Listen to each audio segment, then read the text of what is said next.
Plastic anaemia से पीड़ित 19 साल के अमन की इलाज के दौरान मौत सदर अस्पताल में हो गई। परिजनों ने अस्पताल प्रबंधन पर लापरवाही का आरोप लगाया है। अपने बेटे की मौत की खबर सुनकर अमन की मां की तबीयत भी बिगड़ गई। सदर अस्पताल का जायजा लिया है सहयोगी अंजनी कुमार ने।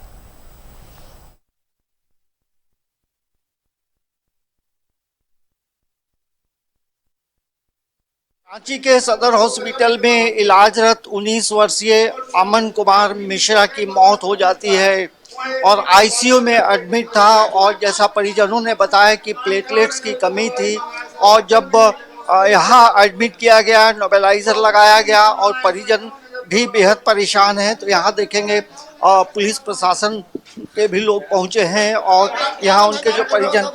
भैया थोड़ा इधर आइए, बताइए आप अमन के कौन? अमन के हम मेरा चाचा हैं। अमन के कहाँ इलाज पहले चल रहा था और यहाँ कब आए? यहाँ हम मेडिका में इलाज चल रहा था और यहाँ हम परसों दिन आए हुए हैं और डॉक्टर साहब के द्वारा बोला कि लाओ। कौन डॉक्टर बोले? यहाँ पे अभिषेक रंजन बोले कि यहाँ पे आओ, हम यहाँ इसका ट्रीटमेंट करेंगे। यहाँ पे इसका परेशानी हेमेटोलॉजी ब्रेन मेरो में था, प्लेटलेट से संबंधित इसका बीमारी था।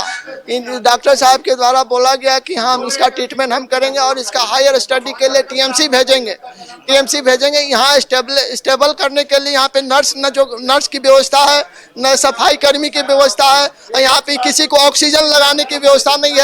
यहाँ फ्री दवा मिलता है, लेकिन यहाँ अभिषेक रंजन के दवा 58 हजार का दवा मंगाया। अभी 2 मिनट पहले 58 हजार का दवा लाए हैं।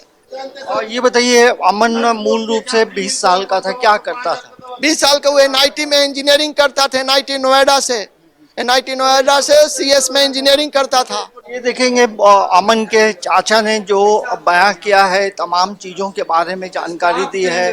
और ये हम ट्रेंड रखिए, 15,000 का स्टाफ मत रखिए।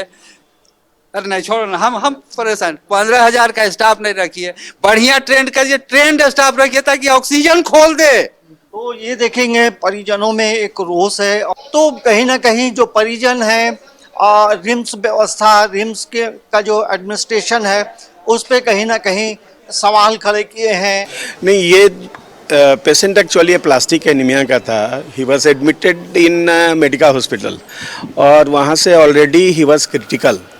और यहाँ डॉक्टर अभिषेक हैं हमारे यहाँ हेमेटोलॉजिस्ट, और इन्होंने एक्सप्लेन कर दिया था कि क्या स्थिति है। एक्चुअली वो केस पैनोसाइटोपिनिया का था, जिसमें कि जो भी पैरामीटर ब्लड का होता है वो काफ़ी कम था। टोटल काउंट 500 पहुँच गया था। प्लास्टिक एनीमिया में ग्रेजुअली इंक्रीज डिक्रीज करता है, ये एक्सप्लेनेशन पहले ऑलरेडी दिया जा चुका था डॉक्टर अभिषेक का। आगे पेशेंट के बारे में 2 शब्द बताएंगे। अभिषेक बताइए। यहाँ सारे जो भी पेशेंट्स आते हैं ब्लड डिसऑर्डर्स के, सारे क्रिटिकली इल होते हैं। एक्सप्लेन किए हुए थे, मैंने बहुत डिटेल में एक्सप्लेन किया हुआ था कि पेशेंट क्रिटिकली इल हैं। प्रेजेंटेशन जो थे उस समय पेशेंट का WBC काउंट, हीमोग्लोबिन और प्लेटलेट्स बहुत कम था। ऐसे पेशेंट्स में रिस्क ऑफ इन्फेक्शंस बहुत ज़्यादा होता है और अचानक से पेशेंट डिटोरिएट करते हैं। 5,000, 10,000, इवन 20,000 प्लेटलेट काउंट में रिस्क ऑफ आईसी ब्लीड बहुत ज़्यादा होता है। इंट्राक्रेनियल ब्लीडिंग बहुत ज़्यादा होता है।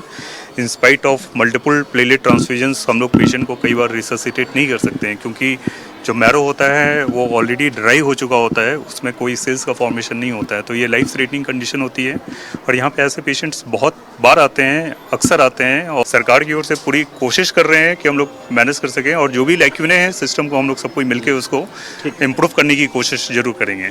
और सदर हॉस्पिटल में अमन का इलाज कर रहे डॉक्टर ने पूरी बात बताई है। और दरअसल अमन जो है प्लास्टिक एनीमिया का पेशेंट था और क्रिटिकल पेशेंटों में वो एक था। अब आगे किस तरह से तब्दीली लाते हैं।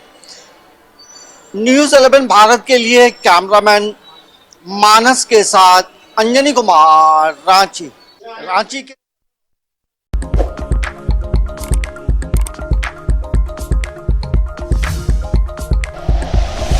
Like and share videos, subscribe करें हमारा चैनल और प्रेस करें बेल आइकॉन। न्यूज़ 11 भारत, सच है तो दिखेगा।